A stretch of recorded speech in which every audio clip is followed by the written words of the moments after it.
Hello, first grade families. Coming to you with what I hope will be a really quick video, but just wanted to cover everything that I'm going to be going over tonight at open house. I know with busy schedules, not everybody's going to be able to be here, so just wanted to hand you some of the things that I'll be talking about and delivering tonight. So first thing, I'm just going to share our schedule and just wanted to kind of give you guys a little bit of a peek into our classroom. Obviously you're not going to be able to see this very well on the video, but I'll talk to you about it briefly. Also, I hope that Class Dojo helps give you, if not a daily, at least a couple times a week, look at what we're doing and how we're learning, how we're working together. I know I always want to know what my kids are up to during the day, and I don't want you guys to be totally dependent on the little bit of details that I'm sure that they want to give you when they come home. So hopefully some peeks into our classroom have helped.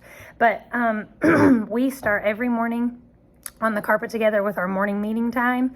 That's about a 10 to 15 minute period where it's just for us to talk. There's usually a prompt for that day. So we've got Memory Monday, we've got Tell Me Something Tuesday, Wishful Wednesday, where we talk about what's going on with us, who needs good wishes, who's got family member that's sick, so on.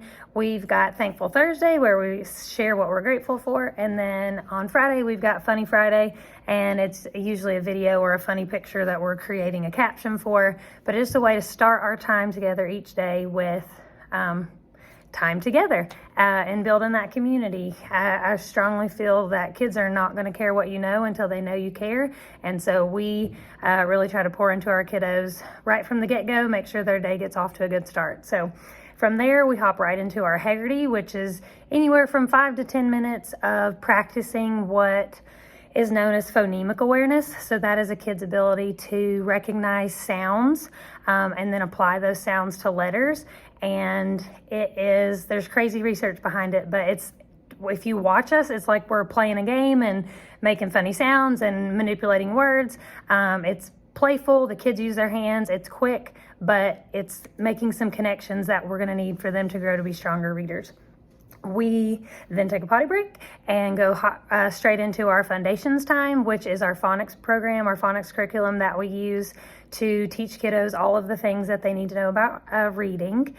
We use it's a science of reading approach, if you've ever heard that term thrown around, but the science of reading it focuses on the way the brain learns to read, and that's a systematic way. And so for non-readers, it provides the pathway. And for kids that have learned to read, whether by recognizing words or other ways, it helps fill in those gaps so that they can read all the things. So we do foundations, and then after that, we move right into about an hour of reading groups. And you can ask our first graders, they know that second to lunch and snack time is Miss Jones' favorite time of the day, because that is where Miss Adams and I get to pull groups and really work with our kiddos on what they need. And I told them just today, actually, how much time and effort we put into the time that they get with us at the table, and how important it is that they give us their very, very best, because that is their special time with their teacher working on exactly what they need as a reader. And other groups may be working on something totally different. Doesn't matter. We all need different things as readers, but when they come to the table, like, we need them all in, because just like we talked about this week, having that growth mindset, and we've all got goals in here to be better readers. Our first graders know that's what it's all about during reading groups. That's also the time that our new reading buddies that we had volunteer last week and this week will start visiting us and reading with students while Miss Adams and I are pulling our small groups.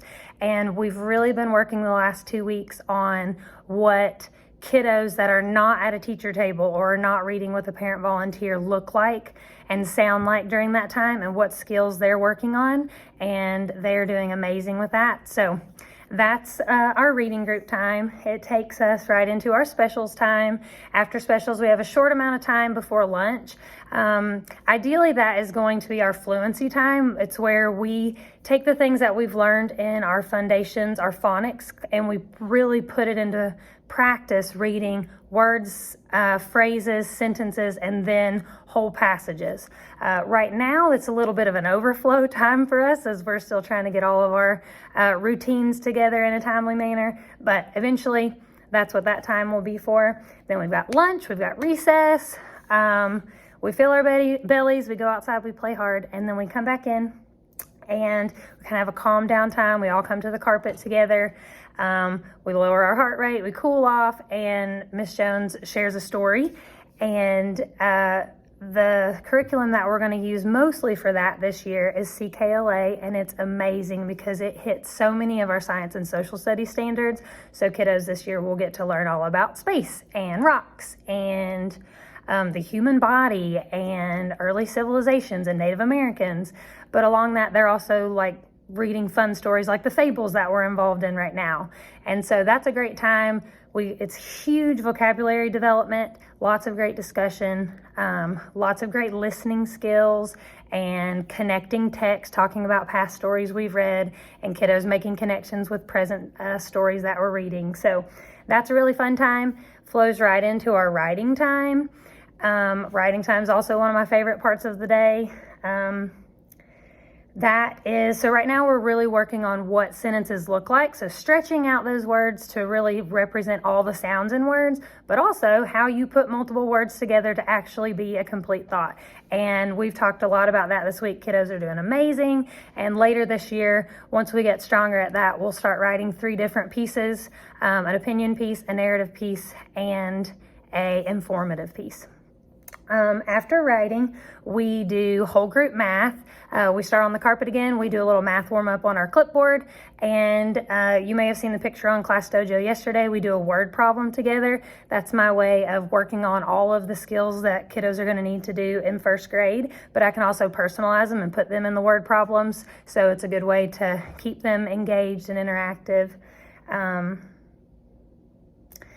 And so from there, it just depends on what math looks like. It could be a partner game like we played today. It could be a whole group activity. It could be independent practice. It could be some time on IXL, which is the program we use for math. Curated practice of what kiddos need.